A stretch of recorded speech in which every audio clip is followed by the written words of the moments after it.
Welcome to People Pulse, the podcast that brings the heartbeat of the workplace.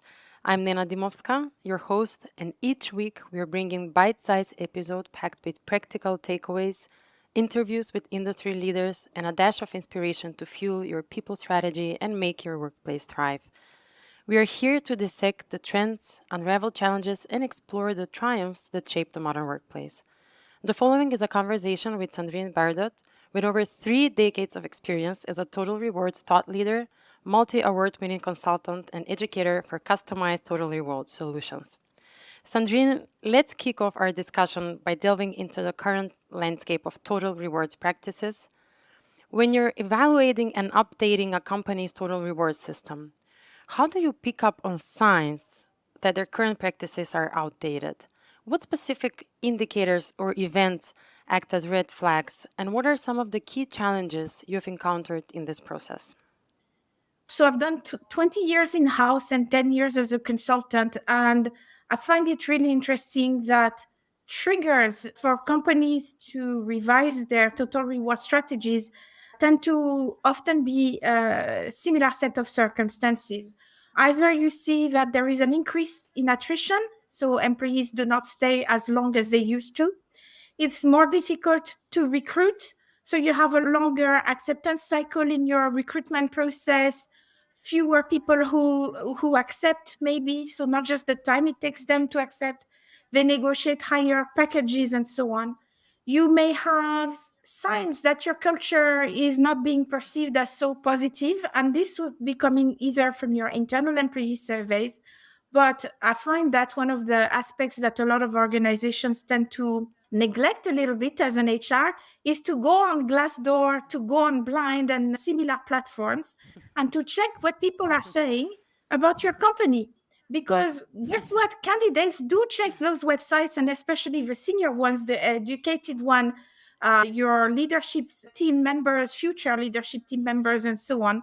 And they take it very seriously because it's anonymous and people feel free maybe to talk more than they would in an internal employee engagement survey. And so those are like, actually, they're not compensation and benefits signs. They are HR signs, but that can be linked to the challenge. And I would say that another True. frequent trigger would be if an organization has not reviewed their total reward philosophy and their packages for the past 5 years or more. You would be surprised. I have clients who have done nothing for 12 years quite frequently in my region. That Wow. it's time to at least have a look. Maybe you don't need to change anything, but it's good to know. Companies keep saying that they're data driven, and when it comes to their HR, they don't even look at any kind of data to make those decisions. So I think it's important to look into those criteria, for example. Thank you. Those were some very insightful examples that you have shared. And if I just may add, I noticed that some of the indicators that you mentioned there were perhaps a bit lagging. Some of them were perhaps more proactive. So I'm Yes. assuming that as we go on in the conversation, perhaps you can also recommend how companies can be more proactive and, try to prevent rather Ah, than cure. yes. Now, we're about to explore a realm that is both intriguing and, well, a bit dusty, if I may say. Yeah. So, the total rewards landscape, believe it or not, witnessed minimal evolution over the past decade. Consider this: our ways of connection and relationship building have undergone drastic transformations. Yet, total rewards may give off a vibe of being stuck in a time warp. Before we write it off as a relic of the past, there has been some movement lately.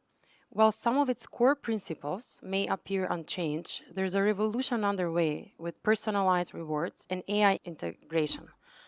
A new dawn, if you will, where innovation is finally breaking through the cracks. Let's delve into examples of this revolution. Sandrine, can you share a framework or key processes for enterprises looking to kickstart their personalized journey in total rewards? Yeah, I think the most important thing would be to listen to the employee voice. So as an HR professional, maybe you have an idea what needs to be done. You have like a gut feeling, you have your anecdotal information and so on. But I think it's really important to take a step back and get into the information. What we have seen when we talk about personalization or customization, It could be mass customization. It doesn't have to be like individualized in terms of personalization. You could also address groups of employees, and that's what most organizations are going to try to do. You want to do that because there is this movement in all other aspects of our life towards customization. And so, as consumers, we're expecting customization. We can customize our cars, we can customize our shoes, we can customize our t-shirts. True. We, even when you buy a house, it might be in a place where all the houses look maybe on the basic similar, but you can still customize the inside, the color outside, and so on. So we do want that in our lives, and people expect it into their workplace as well. So the first thing would be, if you're in a large organization, you might have an HR analytics team, then you can dive into your HR analytics. But the reality is that, at least in my part of the world, I'm based in Dubai, so let's say the Middle East and Africa, a few organizations have proper HR analytics teams. But you can still have access to data. You have your employee engagement surveys, you have your exit interviews, you can run focus groups, which are like some group of employees that you ask a number of questions. You can run market research. So what the first step you're going to do is identify those groups of employees, not just based on your gut feeling, and based also on the critical segments of your workforce. So I don't want to sound like I'm denigrating anybody, but you're going to want to pay more attention to the employees who are in positions that are critical for the future of your organizations, either because they have high skills or specific skills, or because they have the potential to become the future leader of your organization, and so on. So you want to pay more attention maybe to those groups. And how we think about that, we need to move in this framework from an old classic way of thinking about employee segmentation, which is a mix of demographics, so an age group, a gender, for example, nationality, and life stage. Are they still a young graduate, single, married, kids approaching retirement? To an approach where you can look as well into their mindsets and their attitudes, because you might be surprised that those initial groups that we think of might actually have some very similar reactions on some topics and very dissimilar on other topics. And so the groupings are probably not going to be the same. So once you've identified that and what they value, then you can run a pilot if you don't have capacity to run it immediately everywhere, to test how you're going to segment the workforce and customize the total rewards. You run your budget. And I think one of the really, really important things that you need to do, and that we tend to forget, is to think about how you're going to measure success. And this you need to think about before you start the project. Because if you don't know from the beginning what is your baseline and how you're going to see the progress, it's going to be very difficult. And the challenge in total rewards is very often that how we value success or measure success is not always through compensation and benefits metrics. It could be that what we see is that people stay longer. And so you have a better retention of your employees, that you can recruit more easily, that you have fewer people who decline, that you have more usage of certain benefits, and so on. So the metrics are not necessarily all going to be coming from the comp and ben team, but it's important to be able to think about those before you design your program. So really it's about going into your data, identifying your critical workforce segments, and how people react compared to the different, let's say, elements of the package. Run your pilot and measure your success so that you can rinse and repeat, improve over a period of time. Very interesting. You've mentioned tools that I think are quite popular now. Can you perhaps, drawing from your experience, share a success story from, let's say, enterprise client that they have found effective in consolidating HR analytics to understand these diverse employee needs? So I think I can share two examples. So let me first clarify one thing.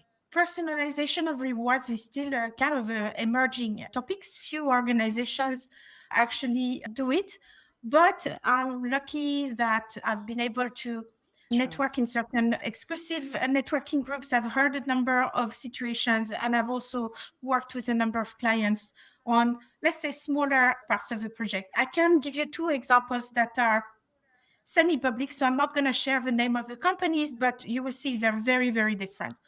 The first one is this Okay. Caribbean-based tourism company who have people who range from, I don't know, the boat drivers, if you want to go do some parachute on the sea where you're in the water, to the Hmm. waiters and waitresses in restaurants and so on. And in this company, so they have lots of employees who are front facing, customer facing, not necessarily super highly skilled, but they wanted to make sure that they were offering the best packages possible, because there is competition to recruit this kind of people in, because tourism is one of the major industries in that region. Hmm. There are smaller brands compared to maybe the big hospitality groups and so on. So they needed to be competitive.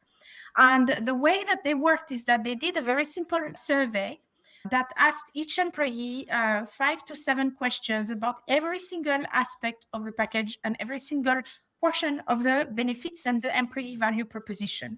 And they looked into how much people knew about the existence of that particular element of the package, whether they knew if they were eligible or not, if they were using it, how happy they were with it, the kind of value put to it. So the question was like, hey, if you were to move to another company that is not offering that, how much more would that other company have to pay you for you to give up on that benefit, for example?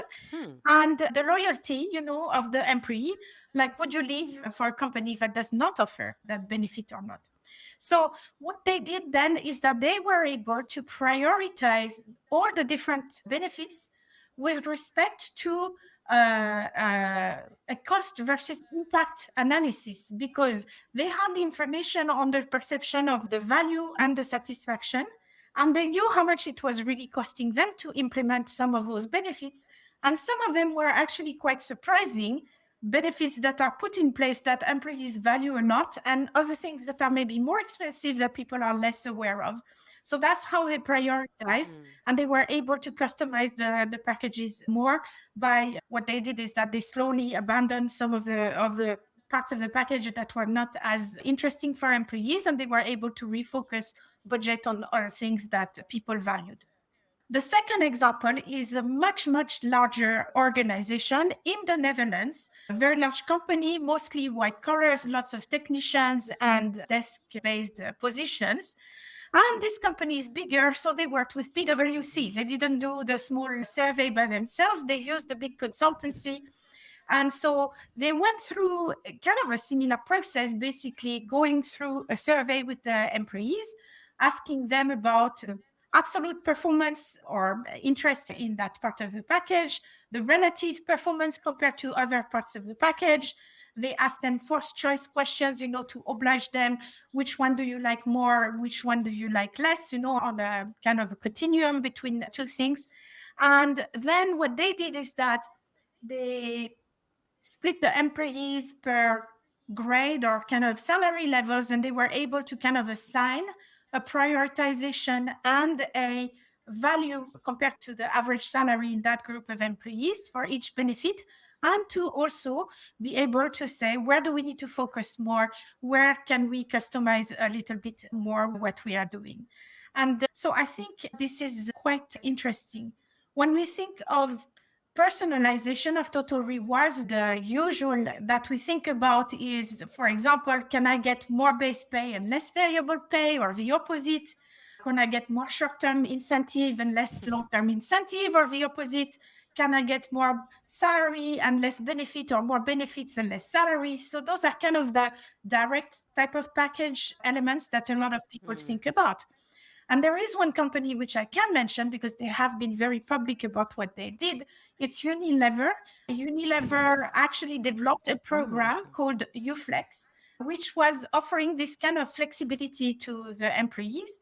So if you wanted, for Hmm. example, more bonus for $1 of base pay, you would get, let's say, for example, 1.1 or $1.2 of variable pay. But if you wanted less variable pay and more basic, you needed to pay $1.2 of variable pay to get one into basic pay. So the trade-offs are not one for one. And they did a few things this way. And that was so successful that now the gentleman who was in charge of that actually left and has created this consultancy because they developed a whole like software and so on. They can work with very large organizations to do that. And I think that's the first step when we think of personalizing packages. But actually, I think it's actually maybe one of the more difficult to handle because you need to have systems that are capable of handling that. And not everybody has the Exactly. processing power that a large organization like Unilever would have with a strong HRIS system, a strong comp and ben team, a strong HR analytics team, and so on. For mid-sized organization and smaller size organization, you can actually introduce personalization in many, many other ways and different ways.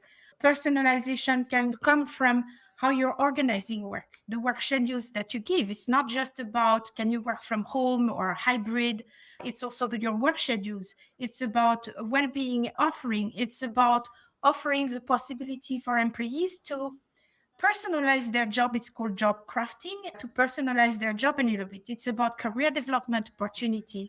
It's about enrollment in retention schemes. It's about recognition schemes that also focus more on the typically on individual as well. So there are many ways that even the smaller organizations who don't have as much means and sophistication in the tech support that they get can still go and put in place this kind of approach and do that in a very thoughtful manner. True, yes. They have many ways how to be creative. You shared very interesting examples from, let's say, companies of different sizes, from, let's say, smaller tourism company to large enterprises. One thing that I found, let's say, similar to all three examples was that it all starts with listening to the voice of the employee. Yes.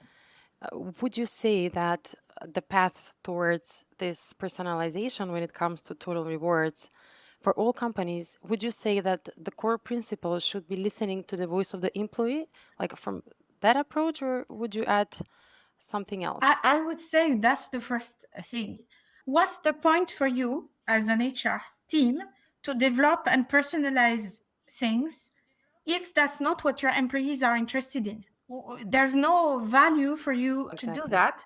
And so I think it's very important that you find a way to find the information from the employees, whether you do it by looking just at the past through an employee engagement survey or by looking at intention, by doing a specific survey to ask people what they think.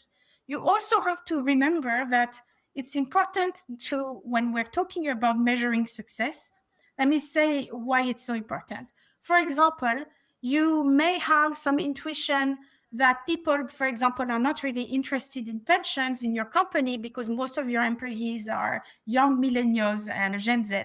And let me be honest, for example, the company that I was mentioning earlier, for example, found out that in their company, the pension was something that everybody was saying, don't touch it.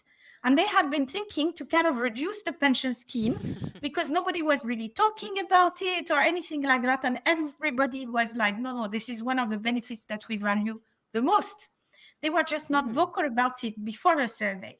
What they also found in Unilever, I remember watching a presentation from the gentleman, and they were saying in the survey, the millennials were the ones who were telling us, we want more variable pay and we want less base pay. We want more opportunity to earn more. And so we would want to reduce our base pay and actually increase our variable pay.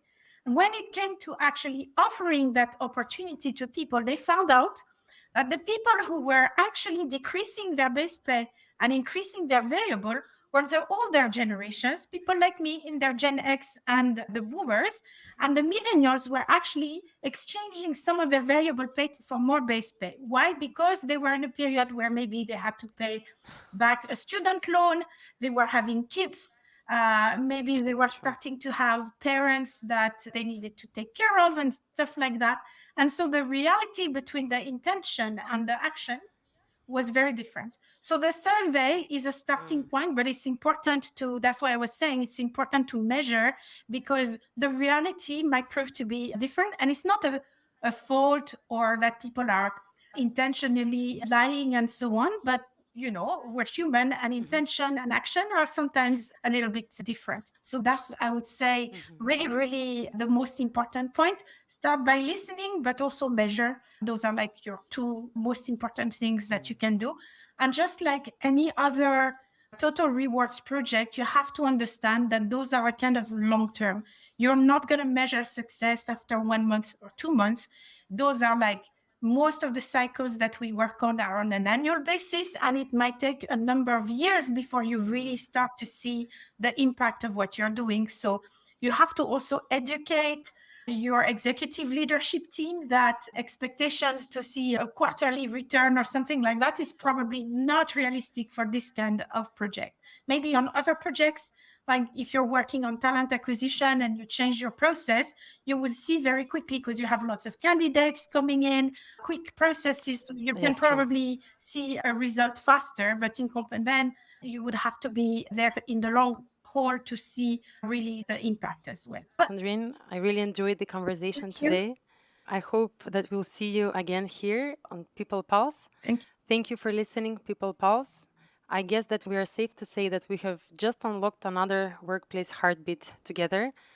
Remember to use these practical takeaways, stay inspired, and keep your workplace heartbeat strong. Don't miss out on the future insights, subscribe, and get ready to power up your HR strategy. Thank you.